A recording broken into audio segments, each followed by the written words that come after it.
Jade Pettyjohn plays Lexi Richardson, one of the daughters of Reese Witherspoon's character on Hulu's Little Fires Everywhere. I'm Kevin Jacobsen of Gold Derby. So first of all, Jade, just tell me about the preparation process for playing Lexi.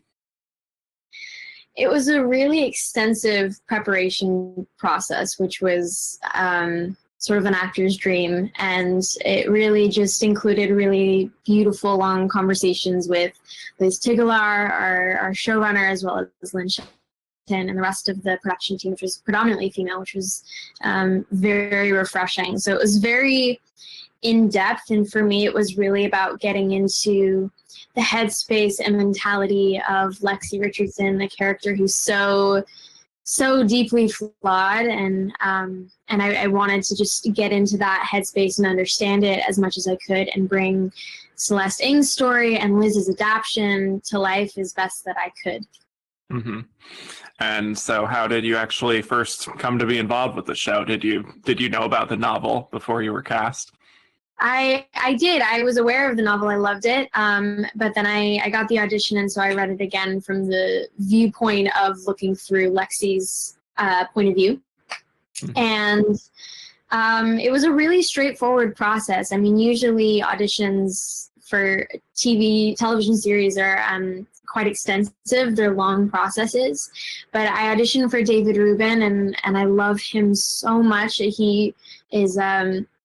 he's really good at creating a space in the room for actors to really create, which, I mean, I think every actor understands that going into an audition room can be such an awkward, sterile sort of environment. So when you have someone who's really got your back in that sense, it's quite beautiful. So I had an audition with him, and then I had a callback and met Liz Tigelaar, and we talked about Lexi and the show, and we performed a little bit, and then I found out I booked it about a week later. It was probably the fastest process as far as getting the job that I had ever had, which was very refreshing and exciting. Mm-hmm. Yeah. And like you said a little earlier, Lexi is such an interesting character because she has a great deal of privilege to where she sometimes can't see how something she says might be problematic. But I think over time she does, begin to realize the truth of things more. Can you just talk about Lexi's character arc and like whether you changed anything about your performance at the beginning of the series and then at the end? Yeah, well, there's definite changes from the beginning of the series to the end is the way that I performed it. Lexi is very complex, and like you said, she's just the epitome of privilege and ignorance. And for me, I wanted to depict that as accurate as possible because there are so many young girls like Lexi out there, and it was just really beautiful to be able to represent something as ugly as it is, it's so truthful and something that we need to talk about without glamorizing or romanticizing it or glossing it over. So there was a lot of conversations with Liz on how to represent this and why she says these things too. I mean, I have to understand that I am playing a person, and so it has to be justified because in Lexi's eyes, she doesn't see herself wrong or a bad person. She's not the villain in her own story. So you have to understand her point of view. And then as the series progresses, her arc is all about actually being able to see herself and others in a clear light for the first time in her life and realizing the effect she has on others and realizing what she's said and what she's learned from her mother and the environment that she thought was the perfect place is no longer perfect, and that she's not perfect, and that was just a really empowering thing to discover, because I think that one of the most powerful things that one can do as a human being is really see themselves as they are and not with rose-colored glasses, and that's the first step to change, you know what I mean? So being able to portray that and play that within a character from a different time period and a different environment than when I grew up in was really, really a great experience. And there is that episode Duo where Lexi is pregnant and decides to have an abortion, and she asks for Pearl to help her, and she actually uses Pearl's name when she's being admitted because she doesn't want it to be on the record.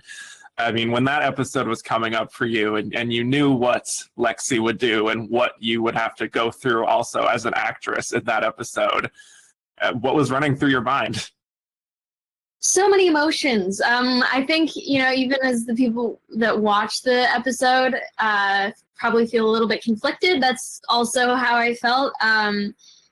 Because as an actor, it's just such a dream because it's such a human, messy storyline. You know what I mean? You have something that on one hand an audience can empathize with and understand, and it's something really hard that Lexi's going through. But the way she handles it is so ungraceful and without empathy or understanding or any kind of love. And I just think that's how human beings are sometimes, a walking dichotomy. And so as an actor, there was a lot of prep on just what it would be like for Lexi to go through an abortion pretty much in her eyes solo without anyone. And with only Pearl and the desperation that she needs to be at to put Pearl's name down and do it alone without telling her mom, her boyfriend, anything like that. And wanted to build that isolation and that feeling of your world sort of caving in on itself. And then really working with Lexi, who plays Pearl, on developing this relationship that is not really a friendship, but what we can take from each other. And it's very complex, and she's incredible. So being able to build that with her was also really quite incredible. Well, speaking to that, actually, you spend quite a lot of time with your on-screen siblings and also with Pearl and Lexi Underwood. Was there just like a bonding process for those of you in the younger cast there? Yeah, there was. I mean, we were really lucky. We went to Disneyland together and bowling and had dinner together, which was really fun. And what was great was the second we all met each other, we felt like family, and the chemistry was already there. I mean, it's your job as an actor to build chemistry, whether or not it's there. It just makes your life a lot easier when you happen to like the people you work with, and the chemistry is just sort of inherent. And it was with this group, which was really incredible. They're all such kind individuals and so dedicated to their art and their craft. And we had a lot of fun bonding off screen, with like Disneyland and things like that. We were also able to have dinners with conversations about our characters and how we mesh, and if they needed anything from me as an actor and vice versa, we were really there for each other. It was a very familial sort of relationship at the get-go. Mm-hmm. And another thing I'm very curious about is actually just what it was like for you to work pretty extensively with Reese Witherspoon, this Academy Award-winning actress who's been in the game for so long. Yeah, just working with Reese, no big deal. She is one of the most generous and powerful and kind human beings I've ever worked with. It felt like I've grown up with her just because she's always been on my screen in one way or the other. And she's always inspired me as an actress on the things that I'd be able to play and the things that I might be able to do, sort of emanated from watching Reese. So being able to work with her was such a dream. She is just the most generous scene partner. I think there's something really beautiful about her being able to walk into a room and really, truly, unapologetically take up space and create and perform with the utmost confidence and competence that she so deserves, obviously, but without compromising any kind of kindness or generosity or willingness to have others in the room do their best job and have their space to create as well, which was just so beautiful and unmatched in its potency and beauty. I have nothing but respect and admiration for her, and learned so much, not only as an actress but as a producer and as a female in this industry, on how to operate and how to conduct yourself in a work environment. It was just so inspiring and empowering. Mm-hmm. Did you? I actually talked to Lexi Underwood, speaking of which, a few weeks ago, and she just mentioned how she spent like hours and hours studying Kerry Washington just to get all the mannerisms down. Did you do anything similar with Reese?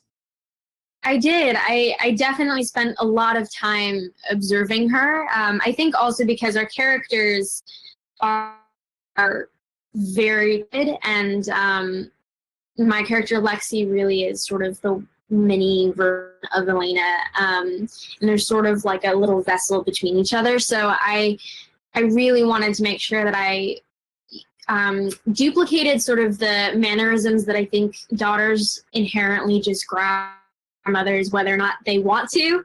The way they hold themselves, the way they speak, there's just certain things that feel like a mother-daughter sort of connection. But then also the fact that my character is so driven to be her mother and driven to please her mother, that she has always actively watched and observed and taken the colors of her mother. So it was important for me as an actor to be able to see how Reese would play Elena Richardson, and I had lots of conversations with her about it, and just watching her in her element was a masterclass in itself, and I learned a lot and was able to do my job just by seeing her do hers.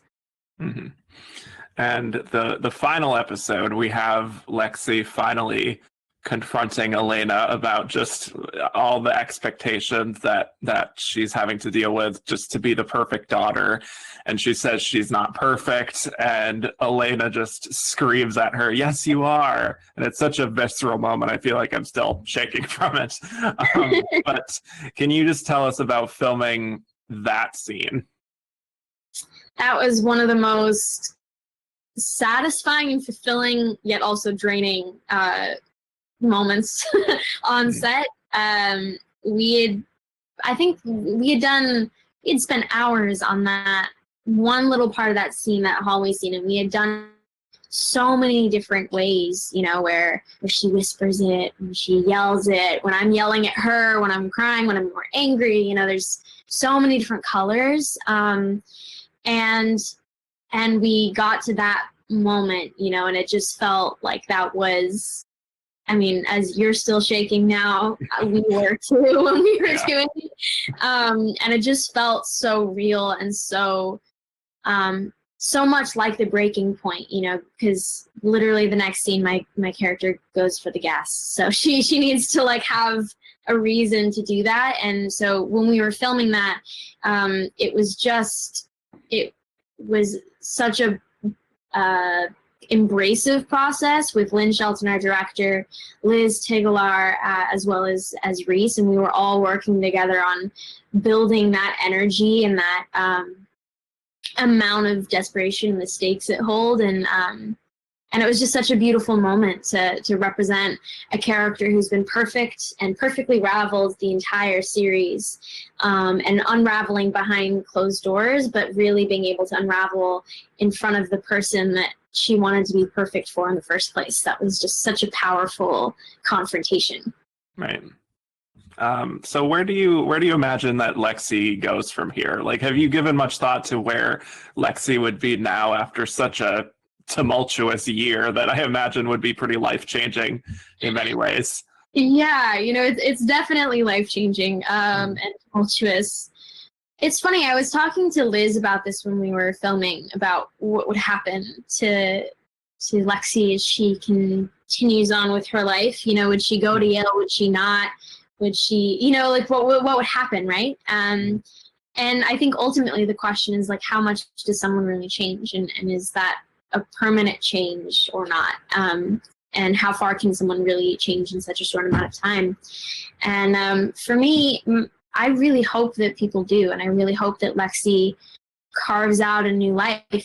She literally burnt down her house, but she is sort of metaphorically also walking among the ruins of her life and the person she thought she was. And so I think it's really beautiful to be able to see what would happen when you see a character like that rebuild herself up from nothing, you know, from the start, and completely change your life. And hopefully the empathy that she gained at the end of the show is kept, and she just sort of escapes the toxicity of the perfection-driven Shaker Heights.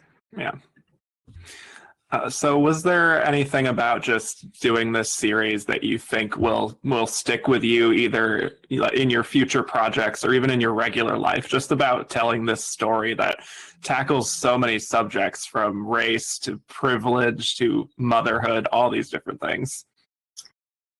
You're right. It tackles so many important subjects in such a beautiful and poetic way. And it really, just working on it really changed my view as an artist and as a human being. It changed the way that I operate on a set. I mean, seeing it was so female dominated as well, that like knowing that embracive, maternal, supportive atmosphere on set should be the norm and should be the standard was so beautiful and enlightening. And then the story itself, I mean, I think that moving forward in my life and in the next projects that I take on, that they're in depth and they show the complexities and eccentricities of being a woman, being a human being, and the way that we interact with other human beings, I think is so complex and flawed. And this show really just represents all of that, you know, all of the parts that we're really afraid to confront on a usual daily basis. They had the courage to confront it and look at it as it really is, and that is inspiring in all aspects and variants of my life. Yeah, totally agree. Well, thank you so much, Jade, for talking to us today. We really, really appreciate it. Thank you so much. Yeah. And for those watching, feel free to hit like and subscribe for more interviews just like this, and head over to goldderby.com to start making your predictions. Thanks again.